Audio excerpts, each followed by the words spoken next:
What was this called again? A dirty undercarriage here. We all want to get dirty. We all do. Hey everybody, welcome back to Travel Reimagined. Today we have a very special video. I have Brooke here from Ramblin Man, and today we are going to be repacking our wheel bearings. Did I get that right? You got it right? Yes, absolutely. One for me. So Brooke will be walking us through the entire process. This is something that you can either hire somebody to do or do yourself. Is that correct, Brooke? Absolutely. This is a DIY job. If you have any kind of technical expertise, we can walk you through all the steps that you need to know, so you know what you're doing, you know the parts that you need, and really just some basic tools is all you need to get this done. Fantastic. So we'll go step by step for you today. Make sure to drop a comment below if you have any questions, and we'll reach back out and help you there. All right, let's get started. Let's go. All right, so before we get started, I'd like to go over the basic tools that you need. And some of these tools are going to be overkill for what you need to have to get this job done, but they just make the job a little bit faster, easier, more efficient. You need some way to take off your lug nuts. So I use a torque gun. This guy is very powerful, and if you take it into Discount Tire or somebody and they happen to over torque your lugs, this will help get it off. An 1.5 inch socket will take off the lock nut or the castle nut. A good double-sided mallet,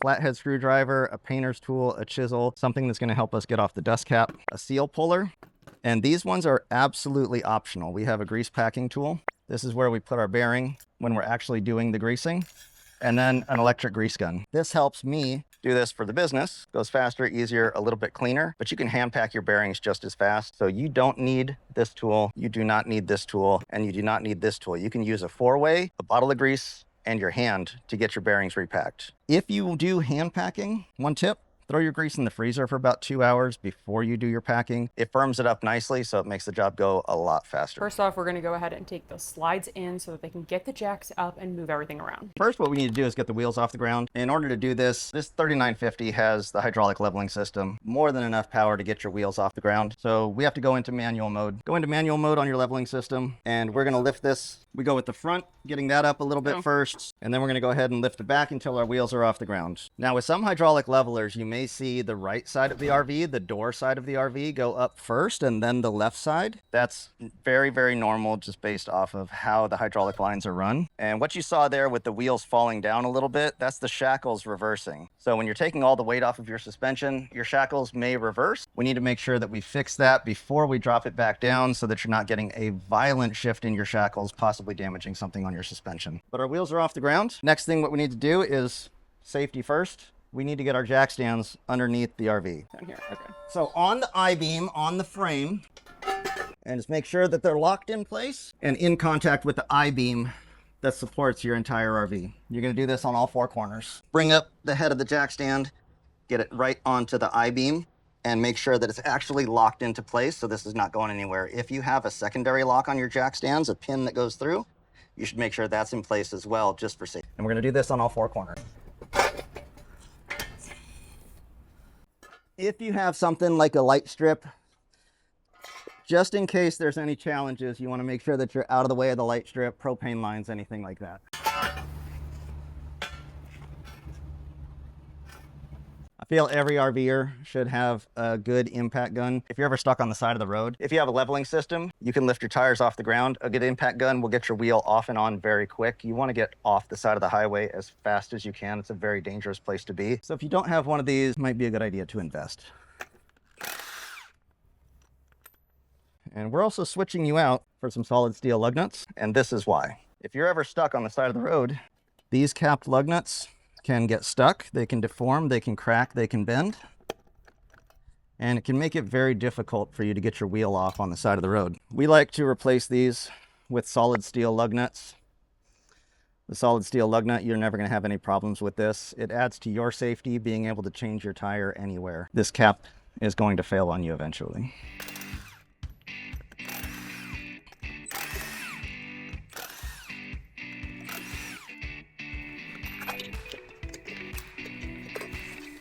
Now, if you're doing this yourself, I highly recommend doing 1 wheel at a time. We can talk a little bit more about that later, but if you happen to do it more than 1 wheel at a time, we always put the back wheel on the bottom. So whether it's a triple axle or a tandem axle, the back wheel always goes on the bottom of our stack so that we know where to put this wheel back in its correct position. If you have TPMS, which we do on this, I don't want to mess up your TPMS sensors. Then you don't know which tire is giving you problems. And when you have the wheel off, give it a nice roll, inspect it, make sure you don't have any damage, flat spots, and that you're getting even wear on everything. This tire looks great, so we're gonna go ahead and take the rest off.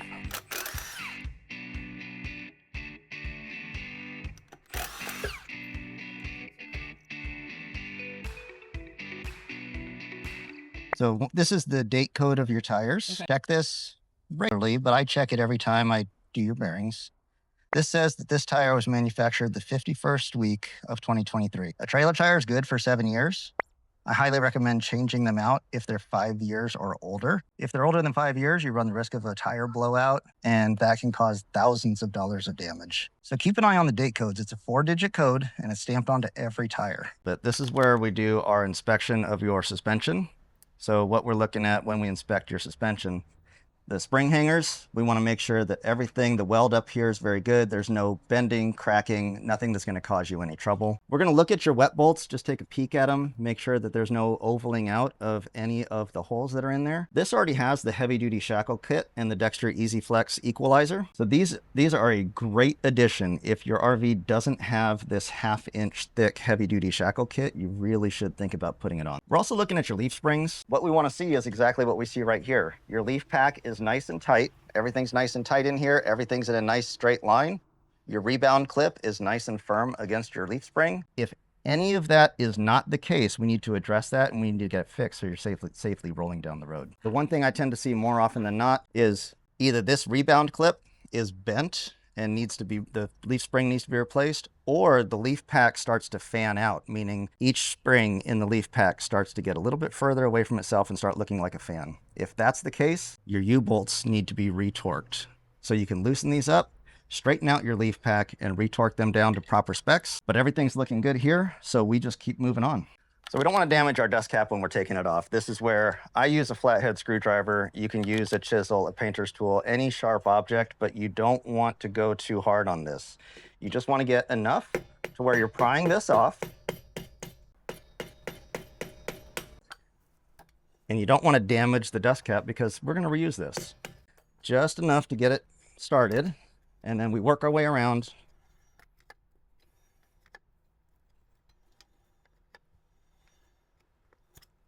So these are Dexter axles. Dexter axles before 2025 have this little gold retaining clip that you see right here. You can take your flathead and slowly get this off. We don't want to damage this retaining clip because we will be reusing this.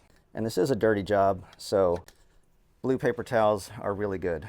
We're going to clean all these parts up. Whenever I'm doing this, I'm doing multiple wheels at a time. So I have a routine of where I place each part, because each one of these parts that I'm going to be taking off here goes back onto this spindle, goes with this hub, goes on this particular wheel. That's why if you're doing this yourself, I highly recommend that you do one wheel at a time. So we have the retaining clip off. This lock nut, you can have a lock nut or a castle nut. This being a Dexter axle, it has the retaining clip and a lock nut. Lippert, Kurt, Alco axles, they will have a cotter pin and a castle nut. This should be on there hand tight. If it's on there tighter, that's okay, but using an 1.5 inch socket can help you get it off. And then we're just going to easily, sometimes not so easily, pull off the drum and make sure that you have a paper towel down here to catch the bearing as it falls out. We don't want this falling on the ground, especially if you're working in dirt. But if this falls and hits this asphalt, you may damage the bearing, and then we have to replace that. And here's the inside of our drum. We've got our old grease seal. Integrity is looking good. We don't have any leakage around there. We're going to have some brake dust in there. This is the perfect time to inspect your brake pads. Make sure your magnet is in good shape. And then once we clean off your spindle, we're going to make sure that the spindle is nice and clean as well. So the brake pad, when we're inspecting the brakes, there's a few things that we're looking for. We want to look at the thickness of the pad. These look practically brand new. They're just shy of a 1/4 inch when they're brand new. Anything under 1/16 of an inch and they need to be replaced. So these brake pads look good on both sides. We're also looking at the brake magnet. So the magnet is what actually activates your brake. The magnet catches onto the hub, pulls forward, pushes this pad in, which then pushes this pad into your drum, and that's how your brakes activate. If you see this little cable right here, that means you have auto adjust brakes. In this case, these are rear auto adjusting brakes, meaning you have to be going in reverse to adjust your brakes. You should be adjusting your brakes every 6 months or 6,000 miles. So what you need to do to adjust your brakes when you have this cable, go in reverse at 2 to 3 miles an hour, squeeze your brake controller. Do that 3 or 4 times and your brakes are adjusted again. If you have the new Dexter axles with the forward adjusting drum brakes. Every time you stop, your brakes are continuously adjusting, so you don't have to worry about that. If you look at the back of your axle, there's a big white tag on the back of your axle. If you have the forward adjusting Dexter brakes, it'll tell you on that tag. So that's how you know without pulling everything apart.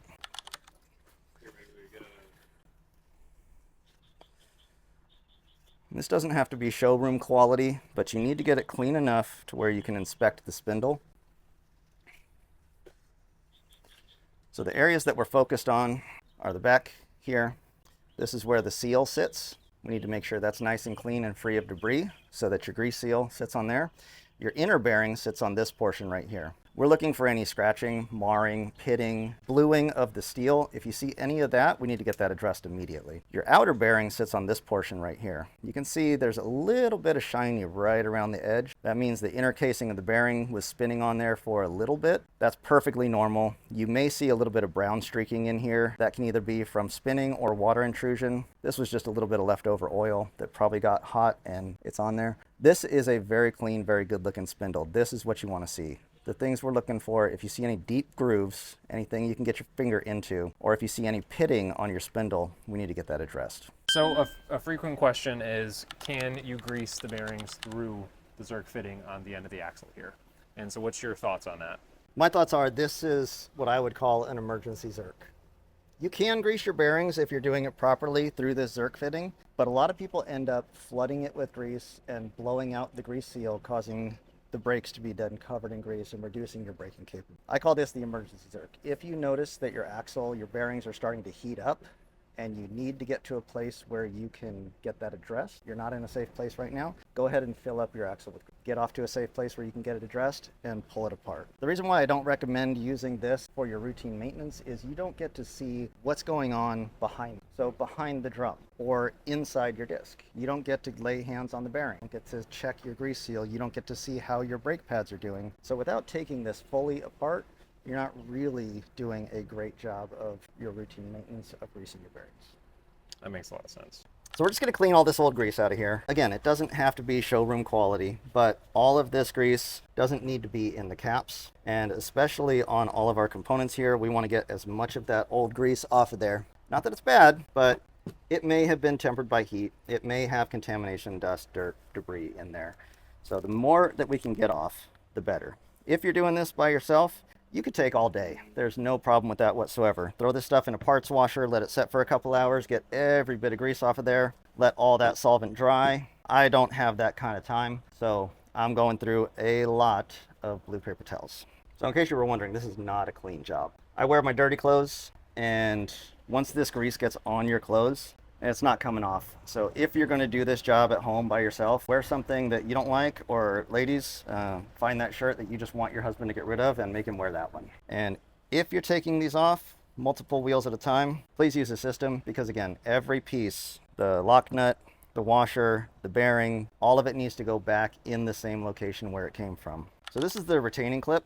They're a very important piece. This replaced the cotter pin for axles that use a cotter pin. 2025 and up, Dexter still uses a retaining clip, but they also use a cotter pin with that retaining clip. This is a reusable part, but you want to make sure that all the ears on this retaining clip are in line with each other. If one is bent out, you can bend it back. If any of them are broken, you have to replace that retaining clip. This is what holds your lock nut on. It's acting as the cotter pin, so it's allowing that lock nut not to spin. If it's broken or if it's damaged in any way, please replace it. If you have an axle that uses a cotter pin, always use a new cotter pin every single time. Same with your grease seals. The grease seals that we pop out, we're going to use new grease seals every single time we do this. So when we're cleaning the bearing, this is quite possibly the most important part of this whole process. Similar to what we're looking for on the spindle, we're looking for any pitting, grooving, scratching, breaks, or bends in the case. Basically anything abnormal with this bearing. You want to get it pretty clean. This is the part where we really want to get as much of this grease off of here as we can. A little bit challenging to see. All right, so this is the bearing that we took off your RV, and this is what we're looking for. There's pitting on this roller. That's what we don't want to see on these bearings. If you see that, you have to replace this bearing. this bearing will fail. You may lose your entire wheel, or it may even catch on fire. So if you see something like this on one of your rollers, that needs to be addressed immediately. So now we're going to take the old grease seals out of the hub, and this is where our seal puller comes in handy. Sometimes these can be a little tricky, but usually they'll pop out just like that. So once you take this off the spindle, you really should replace it, but especially if you touch it with any tool, you should absolutely replace the grease seal. So we use the Dexter grease seals. These are excellent grease seals. I've had very few failures, but all of these are quality grease seals. What we're looking for is any color on the edge. If you see any color, I've seen pink, red, orange, purple, blue, green. This one's a clear coating, but it's got a coating on it. This has a sealant on this seal already. If you see a bare metal seal, you need to put RTV silicone around there, because nothing is perfect in manufacturing, so we want to make sure there's a sealant on our grease seal. The second thing that you're looking for is you want to get a double lip grease seal. The double lips are, we have one lip here on the outside of the seal, and inside there's a spring-loaded lip. You want to get these just for better protection. You want to have this so that your chances of having a blowout on your grease seal are minimized. So I like to do things all at the same time if I'm doing a process. So again, these go straight in the trash. We don't need the old grease seals at all. And then we take out the inner bearing and do the same thing. Just get it nice and shiny, inspect it as we're going around, make sure all of the rollers look good, all the casings are intact and no problems. And if you're handling these bearings, there is a little bit of play. A little bit is fine. Too much is not fine. What's the difference between a little bit and too much? Well, can't tell you that exactly, but if you wiggle the bearing, you can move that inner casing just slightly. There should be a little bit of play there. If you feel that that's ever too loose, probably a good feeling. Go with your gut. Replace that bearing. Bearings aren't that expensive. Maybe 25, 30 bucks for a good set, 50 bucks for a really good set. If your bearings fail, a new axle is in the range of $1,000. Any damage to your RV could be in the multiple thousands of dollars. So a little bit of maintenance can go a really long way. One of the questions I get regularly, how often should I be packing my bearings? Every 10 to 15,000 miles is a great range to repack your bearings. It's suggested that you repack your bearings every 12,000 miles or 12 months. Now, a lot of that depends on how and where you travel. If you're on the road like I am, and we put about 35,000 miles a year on our trailer, we're repacking our bearings every 10,000 miles. But this is my home, my livelihood, and my kids are riding in the truck, and this is where we all live. I can't have it go down. So I repack mine every 10,000 miles. It's a good time to get your safety inspection completed. You inspect your brakes, you inspect your suspension. So that 10 to 15,000 mile range is a really good time. But please, even if you don't travel that often, don't go over 2 years. You're missing the chance to get eyes and hands on your bearings to really pull apart your drums or your discs and make sure that everything is looking good on here. Get a full inspection of your brakes and your suspension. So now we're going to clean out the hubs. Again, we want to get all of this grease out of here. If you look, there's a lot of grease in the middle of this hub. That's perfectly fine. This handles all of the heat that our wheel bearings are throwing out. So having some extra grease in there is not the end of the world. Clean this out because we're doing inspections in our hub as well. You're going to get a lot of grease. Again, not an easy job. One of my friends actually came up with a wonderful idea of getting a baking spatula and using that to scoop the grease out. So while we're cleaning this out, we're looking at the races or the bearing cups. This is where the bearing actually rides on the hub. So if we look right here, this is the race. Same thing that we're looking for on the bearing. We're looking for scoring, grooving, pitting. We want to see what we see here, a nice, smooth, clean bearing. And the reason why I said this bearing needs to stay with this hub is these two fit together nicely. As they're rotating around as we're driving, they wear into each other in a specific pattern. So you don't want to take the wrong bearing and put it in with the wrong race. You may be setting yourself up for failure. And if you have to replace your bearing, you have to replace that race as well, because again, they are a mated pair that goes together. The outer bearing has its corresponding race as well. We're cleaning all of this up so that we can inspect what this race looks like. And again, we want to see that nice, clean, shiny surface. This doesn't have to be 100% clean, but get it pretty clean like this and you're not going to go wrong. So we're going to clean up the drums. Just regular brake cleaner works exceedingly well. This is the Walmart brand. I think it's like $3.50 a can. It's all the same stuff. It works great. While we're cleaning this, we're inspecting the drum. So we want to check the magnet face. We want to make sure that this is level, free of any grooves, free of any marring. And then we want to check the brake face. Same thing. If anything is over 1/8 of an inch deep, basically if you can catch your fingernail in it and pick it, this needs to be either remachined or replaced. This is nice and smooth. You may see a few lines on there, that's nothing really, but this is nice and smooth. So we're gonna spray this down with brake clean. As you can see, my hands are greasy, my towels are greasy, everything about me head to toe is greasy. So we wanna have that grease get off of our brakes. Brakes and grease don't tend to go well together. A little bit of brake clean, and again, a lot of blue paper towels. Pitted.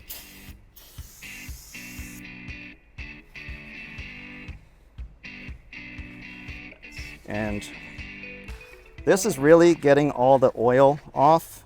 If you happen to have a blown grease seal, you can clean it up with brake clean. But the right answer really is replace your backing plate. The backing plate is this entire plate here on the back. This entire assembly is the backing plate. If you have a blown grease seal and grease has gotten all over your brake pads, you're never gonna fully get that grease out of there. So the correct answer is replace your backing plate. You can clean it up and get most of your braking power back, but every time you hit the brakes and that warms up again, you're gonna get a little bit more grease out of those brake pads. So we really want to make sure you're getting all of your braking power. And this is just part of that.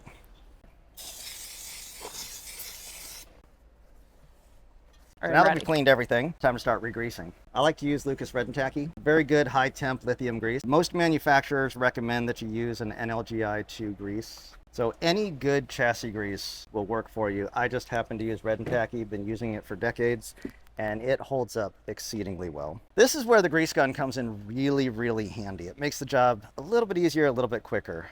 We don't want to put a bearing onto a dry race, so you want to pre-lube your races. Now you can do this with your finger. This grease gun just makes it a little easier. So if you have a regular grease gun or a battery-powered one like this, they're all screw-in to get to your grease canister. It just unscrews, take out the plunger, and you can pop out the old canister. There's usually going to be a plastic lid on one side. We just pop that off, slide it right back in, take off, it's sometimes a plastic lid, sometimes a metal lid on the top, and screw it back on. If you have a battery-powered grease gun like this, sometimes you have to prime it again if there's an air bubble. So get it primed, and each gun is a little bit different. This one, once it's in there, has a little priming button to get any air out of the system. There's the air bubble, and now we can grease the races.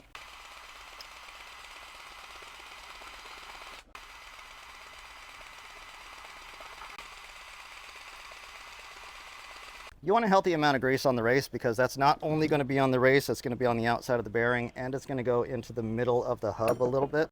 This part is where this bearing packing tool really gets to shine. It keeps a lot of the grease off of your hands. It's a greasy job anyway. You're never going to get it all off. But if you use a packing tool like this, or if you use the kind where you fill the bottom with grease and you push the bearing into it, they both work well.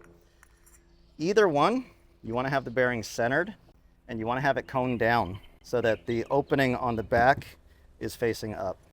This wide part where all the old grease is going to come out. So then what we're looking for, we're going to fill this up with grease until we start to see the grease coming out of the rollers.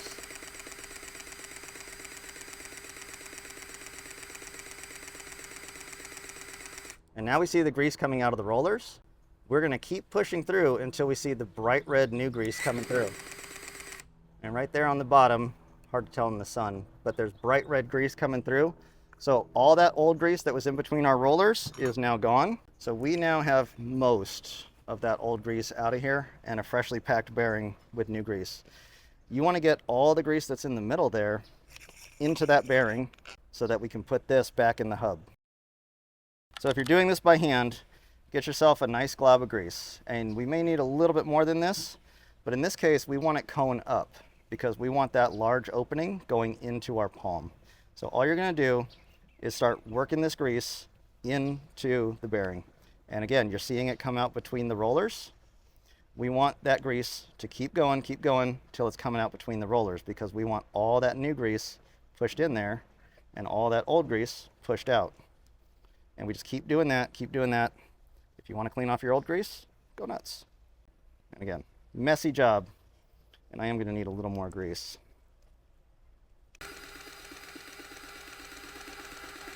And this is a pretty warm day down in Florida, so this grease is a little bit more fluid than it typically would be, but keep going. You can keep seeing that grease coming right through those rollers, and then just rotate and do a little bit more.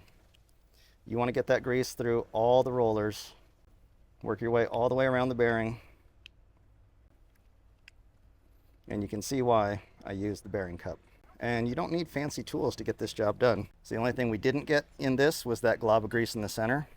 So in that case, we're just going to go ahead and add that. This glob of grease comes in handy in a minute. So now we're doing the grease seals. We're putting the grease seals into the hub. And these are Dexter grease seals. So we have two different sizes of grease seal that go into most RVs. On your 12-inch hubs, you have the 1036 seal, 10-36. On your 10-inch hubs, you have the 10-19 seal. These are really the only two seals you need, from 2,000-pound axles all the way up to 8,000-pound axles. If you have 9,000-pound axles, it's a different grease seal, but these handle most of the RVs that are on the road today. There's many ways to drive this seal. I use my mallet. Again, I travel. I go to you to get this service done, so I need everything to fit in my truck and my RV, so my mallet is my tool. You can use a bearing and seal driving kit. You can use a 2x4, 4x4, whatever you like. If you're going to do what I'm doing and use a mallet, try your best not to hit just the seal like that. If the hammer overlaps with the seal and the hub, and you're hitting down on the hub, you can never overdrive this seal. You can hit it all day long and never overdrive this seal. What you're looking for, no matter which method you use, is you're looking for this to be a nice flush surface. And if you run your finger across that, your finger can tell the difference very quickly on if you're flush or not. If you happen to overdrive this seal, just go ahead, pop it out, put a new one in. If you overdrive it, you may run the risk of having a blowout. You may impact the function of your bearings. But if you do this, just have the hammer, the mallet hitting the hub and the seal, and that'll drive it in nice and flush every time. Now we're greasing the outer bearings. Same thing as greasing the inner bearings. Just a little bit faster because the outer bearings are a lot smaller. Again, we have that old grease, get rid of that. And then we have a nice, freshly packed bearing. If you're using a bearing packing tool, like I said, you have to make sure this is centered up. If you're off kilter, you're not going to get that grease in between all of the rollers. So get it nice and centered on there before you lock it in.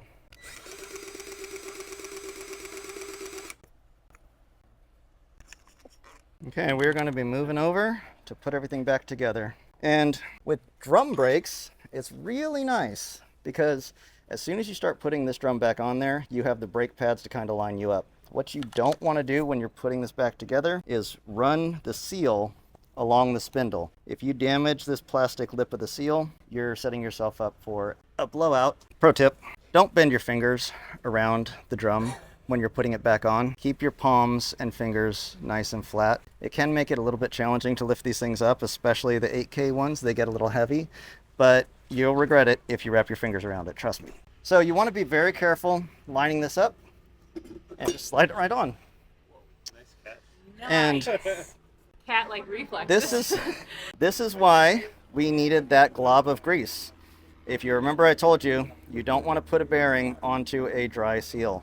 So this glob of grease is not only greasing your spindle, we're now using this to also grease that outside race. So when we put our bearing on, it's nice and greased up. The bearing, sometimes it's going to slide on nicely. Sometimes you have to finagle it a bit, but you want to get it seated in there. You're going to have more grease. Go ahead and fill in any of those gaps that you see.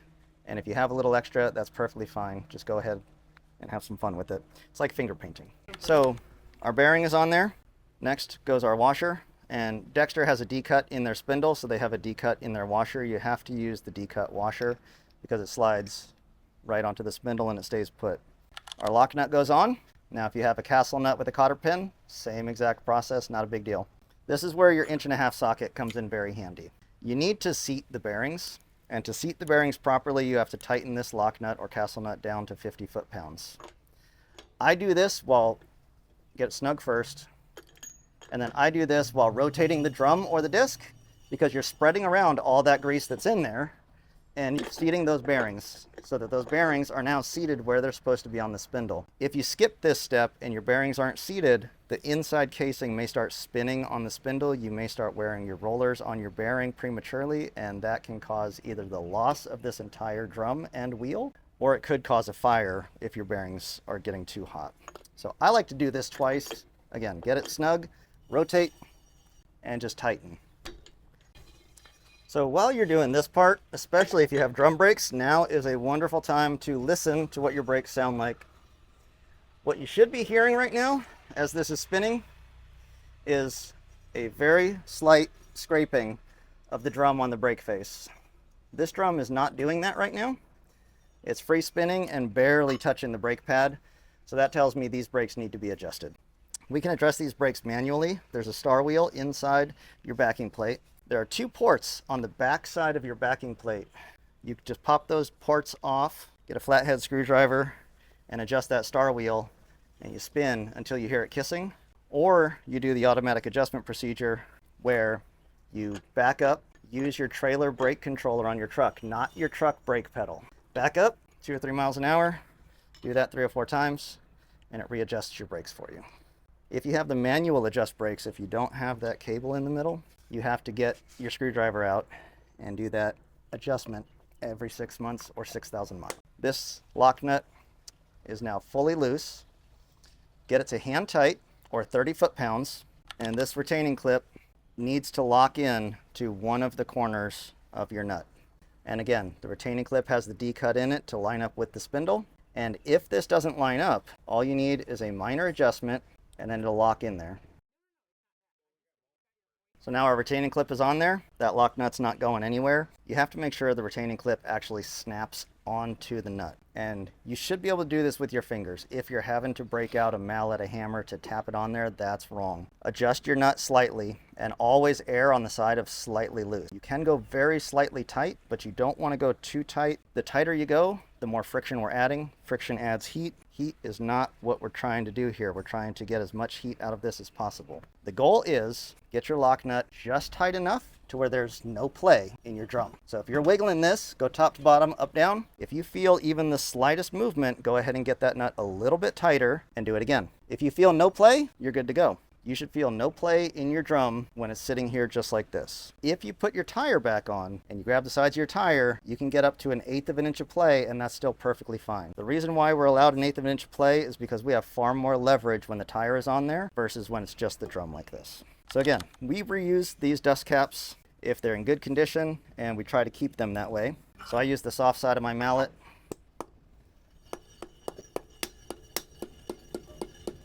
Get that back on there, clean up our work, and we're ready to move on to the next one. So now we have all the drums back together on this side of the RV. Now we're gonna grease all of the wet bolts. If you have wet bolts, you'll be able to tell there's a little Zerk fitting. Brinkley puts them towards the inside of the coach. Some manufacturers have them towards the outside, but if you have a little grease fitting, you need to grease that bolt every 3,000 miles. It's not that the grease goes bad, it's that you want to keep the grease flowing through these bolts, and every 3,000 miles is a really good interval to keep the grease port inside that bolt nice and open. If it gets any grit, road grime, dust, it can block up and then you're not able to grease it. Now, if you have an equalizer that looks like this, that grease Zerk is going to be inside on the top. This is what I'm talking about. This is your grease Zerk. Just hit that with your grease gun. You can use a manual grease gun or you can use an electric battery powered one. Battery powered gives out a bit more pressure. So if you do have a plugged bolt, you can usually push through that. So getting a locking grease coupler like this really helps. And that's what we want to see right there. See the grease coming out from between the bolt? That's all you need is a few pumps every 3,000 miles, and that bolt will stay nice and lubricated. Let me just keep moving through. If you have a tandem axle, you have 7 grease points on each side. If you have a triple axle, you have 11 grease points. This guy's blocked up. So that's a good indication of a blocked wet bolt, which is easy to fix. 2 options that we have if you run into a blocked grease Zerk. We can remove the bolt and clear this. If we plug this into our grease gun right now, it will come out, we'll clear that blockage, we can put this back in. Or get a new wet bolt. Now, if you're inserting a wet bolt, whether it's new or old, you want to make sure that this grease port goes at the 3 o'clock or the 9 o'clock position. If it's at the 12 or 6, the weight on the suspension could impact the ability for you to grease this Zerk. So when you're putting this in, make sure it's at the 3 or 9. Some bolts have a witness mark that tells you where this grease port is. If it doesn't, I just take a paint pen mark where it is on the bolt so that when I'm putting this in, I know where that grease port is. I prefer having it at the 9 o'clock position on the rear, and that's what we're working on. So the bolts on your suspension, whether they're wet bolts or dry bolts, have to be seated. So they have this serration that has to be seated. So when it's in the spring hanger, this bolt should not be able to rotate. In order to do that without damaging the Zerk fitting, I use a 7/16 deep well socket that fits over the Zerk fitting, so we're not damaging that, but still hits the bolt head.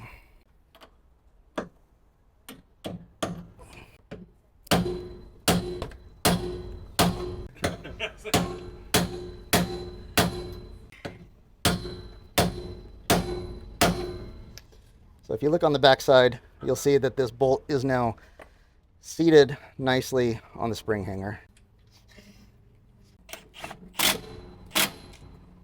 So if you're putting that on yourself, this nut goes to 50 foot-pounds. You don't want to over torque that or you run the risk of stripping out those threads. There we go. And now we have it greased.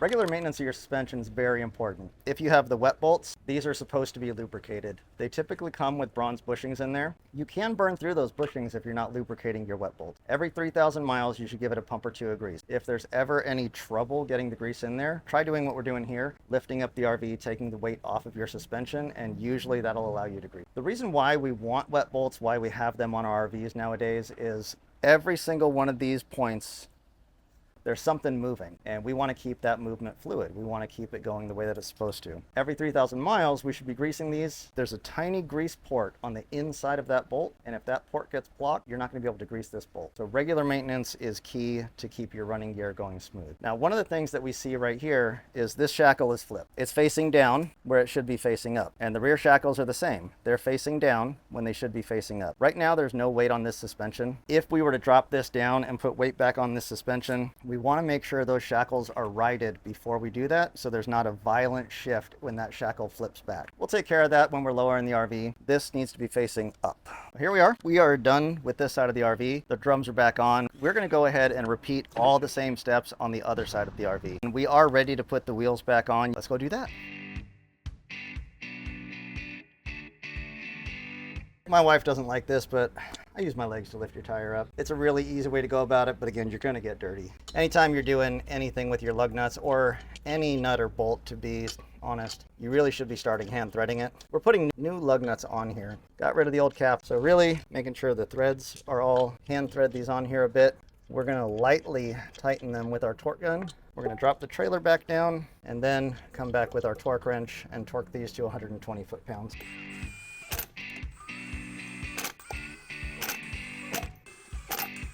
Now that all the tires are back on and we have adjusted the lug nuts so they are tight, but not tight enough yet, we're going to go ahead and drop the RV down. Before we drop it down, we want to make sure we remove those red safety jacks that we've installed, and then we're going to go ahead and use the manual piece, not auto leveling, not the mechanics. This makes it a lot easier and you have a bit more control over it, especially because we needed to fix that equalizer. Now that the rig is back safely onto the ground, we're going to go ahead and torque the tires. This is actually going to tighten those lug nuts that we put in earlier because we want to do that once it's already on the ground and the weight has already been redistributed onto the tires. We will be torquing it to 120 foot-pounds. So guys, we have just finished repacking the wheel bearings, and Brooke was awesome and let us film the whole thing. It took absolutely forever on my end, not his. He's awesome. So if you guys are interested and have any questions, don't forget to drop them below. Brooke, is there anything you'd like to add before we close out our video? We are all around the country traveling all the time. So if you happen to come across us, come on over, say hi. We'd love to have a campfire with you. Absolutely. I will put the Ramblin Man information, website, phone number, and all of the above down in the description below so you guys can hire him for all of your mobile RV tech needs. Thanks so much for having you, Brooke. Thank you. I really appreciate you coming in, and thanks guys for watching. Don't forget to give this video a thumbs up and subscribe to Travel Reimagined for more RV life. See you next time. Thanks for watching. Until next time. Let's hit the road, Jack.